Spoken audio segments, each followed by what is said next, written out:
Hello सभी को मेरा नमस्कार। वैसे भाइयों देखो, मैं आपको एक छोटी सी बात बताना चाहूँगा। ना मेरा चैनल सब्सक्राइब करो, ना मेरे वीडियो लाइक करो, उससे कोई फ़र्क नहीं पड़ेगा मुझे। और ना मैं चाहता हूँ ऐसा कुछ हो ना हो। पर मैं इतना ज़रूर चाहूँगा, जो बनाया है उसको आप एक बार प्रॉपर तरीके से देखो। इतनी गारंटी है, अगर आप देखोगे ना तो आपकी लाइफ चेंज हो जाएगी।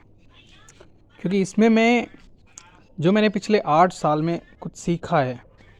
चाहे अगर मैं बुद्धा ले लूँ, चाहे मैं गुरु नानक देव ले लूँ, चाहे किसी भी धार्मिक को ले लो, किसी भी धर्म को ले लो, चाहे वो बाइबल हो, कुरान हो, गीता हो, गुरु ग्रंथ साहिब हो, मैंने सभी का निचोड़, जो मैंने सभी से अपने आप को समझाया है, सीखा है, वो मैं इस वीडियो में डालने वाला हूँ। और आपको ऐसा नहीं है कि मैं इस वीडियो में यही चीज़ बताऊँगा। आपको डेली कुछ ना कुछ नई नई कहानियाँ, जो कुछ सत्य घटना पे आधारित है, कुछ जो किसी न किसी तरह से आपको बहुत कुछ सिखाएगी।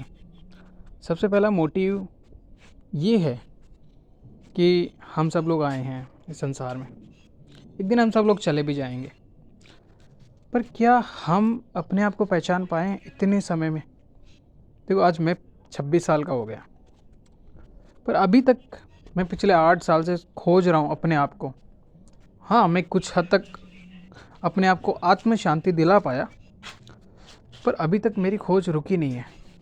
क्योंकि जिस दिन मैंने अपने आप को खोजना बंद कर दिया, और जिस दिन मुझे लग गया कि मैंने अपने आप को खोज लिया, उस दिन मेरा जीवन व्यर्थ हो जाएगा। मैं अभी भी अपने आप को खोज रहा हूँ, और जिसने इस संसार को बनाया है, मैं अभी तक उसको खोज रहा हूँ, उसकी खोज में लगा पड़ा हूँ। उम्मीद है कि एक दिन वो मुझे ज़रूर मिलेगा। और अभी तक जो भी देखा है, कहीं पे क्राइम हो रहा है, कहीं पे माता पिता को मार देता है बच्चा, कहीं भाई को भाई मार देता है झगड़े में, कहीं पे अगर मैंने देखा है तो चोरी डकैती लूटपाट। पर हमने ये सब कुछ देखा है, हमें ये भी पता है, जैसे अभी यूक्रेन रूस का युद्ध चल रहा है। पर ऐसा नहीं है कि उसमें एक सैनिक की दूसरे सैनिक से कोई आपसी दुश्मनी हो, आपसी मतभेद हो, कुछ नहीं है। सब जैसे वो किसी के इशारे पे चल रहे हैं, एक कठपुतली की तरह।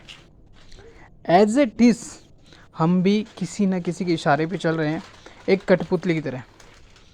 देखो, बंदूक की गोली से एक सैनिक दूसरे को सैनिक को मारता है, लेकिन अगर आप पॉइंट ऑफ व्यू पे देखो तो यूक्रेन का सैनिक, जिसका जन्म कहीं और हुआ, बड़ा कहीं और हुआ, उसको किसी और ने पैदा किया, किसी और ने बड़ा किया, किसी और ने पालन पोषण किया, कैसे कैसे करके उसने एग्ज़ाम भी दिए होंगे, बड़ी मुश्किल से वो सेना में भर्ती हुआ है। किसके लिए? अपनी रोजी रोटी कमाने के लिए। मतलब वो कहते हैं ना कि मैं खाने के लिए जी रहा हूँ या जीने के लिए खा रहा हूँ, उसको खुद को पता नहीं है। वो उसके साथ नहीं हो रहा, वो इस संसार में हर इंसान के साथ हो रहा है कि वो जीने के लिए खा रहा है या खाने के लिए जी रहा है। नौकरी भी करता है तो किस लिए करता है? पेट के लिए। अपन कहते हैं ना कि भाई पेट के लिए हम काम करते हैं। तो क्या हमारा इस संसार में आने का एक ही मोटिव है?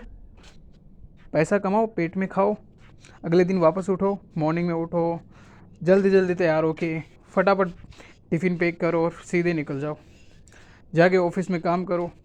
शाम के 6 बजे, 7 बजे, 8 बजे, किसी किसी भाई को तो 12 12 घंटे, 24 24 घंटे भी ड्यूटी होती है। तो दिन भर कुछ ना कुछ काम करते रहो, कुछ ना कुछ काम करते रहो, और काम करते करते फिर शाम होती है, घर आओ, घर आने के बाद वापस सो जाओ, सुबह उठो। मतलब रोटेशन देखो ना, पूरी लाइफ ऐसे सिमट के रह गई। मतलब बचपन में तो चलो ठीक है, हम खेलने चले जाते थे, अपना थोड़ा टाइम पास भी, इंजॉय भी, इंटरटेनमेंट भी होता था। अभी रहा क्या है? सुबह जाते हैं ड्यूटी पे, पूरे महीने भर काम करते हैं, सैलरी मिलती है, 2 दिन में सैलरी ख़त्म। क्या हमें ईश्वर ने इसीलिए बनाया है कि हम पूरे जीवन भर सिर्फ काम करें? क्या हमने अभी तक खुद को नहीं पहचाना? छोटा सा क्वेश्चन, जिसका आंसर बड़ा सरल लगता है।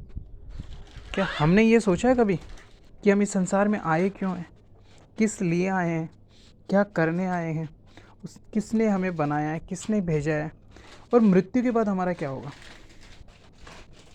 कुछ नहीं पता। मेरे को तो ये पता नहीं है कि आज मेरे पिताजी की डेथ हो रखी है, मेरे दादाजी चले गए, मेरे सब कुछ चले गए।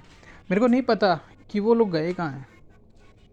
कहते हैं आत्मा अमर है, पर क्या अमर है इसका मतलब ये है?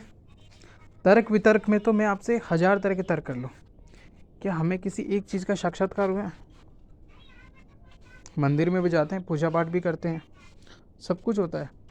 कहीं पे आरती देख ली तो 10 मिनट के लिए मन ऐसा भावुक हो जाएगा, इस संसार में कुछ नहीं है।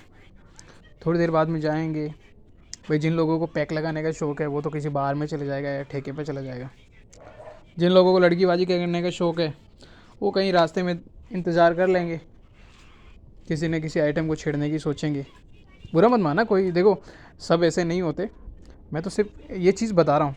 किसी को अगर मतलब धूम्रपान का है, सबका अपना भी शौक़ है, उसमें वो विलीन हो जाएगा, एज इट इज़ उसमें विलीन हो जाएगा।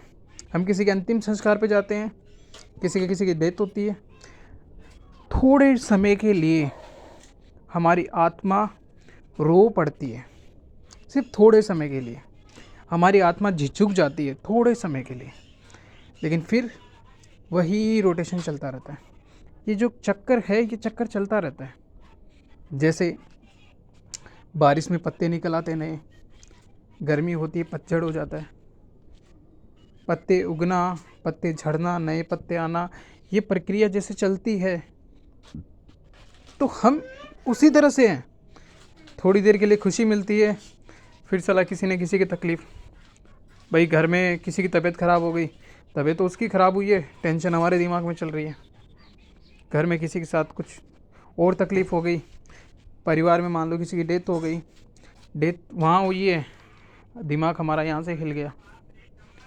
थोड़ी सी शादी होती, शादी में खुशी मिलती है। भाई कब मिलती है? जब अपन शादी में जाते हैं तब मिलती है। चल किसी की शादी फिक्स हो गई, अपन बोलते हैं भाई अच्छी बात है, पार्टी शार्टी दे देना, लेकिन उस चीज़ को अपन दिमाग से निकाल देते हैं, कोई बात नहीं, अपन पार्टी ले लेंगे।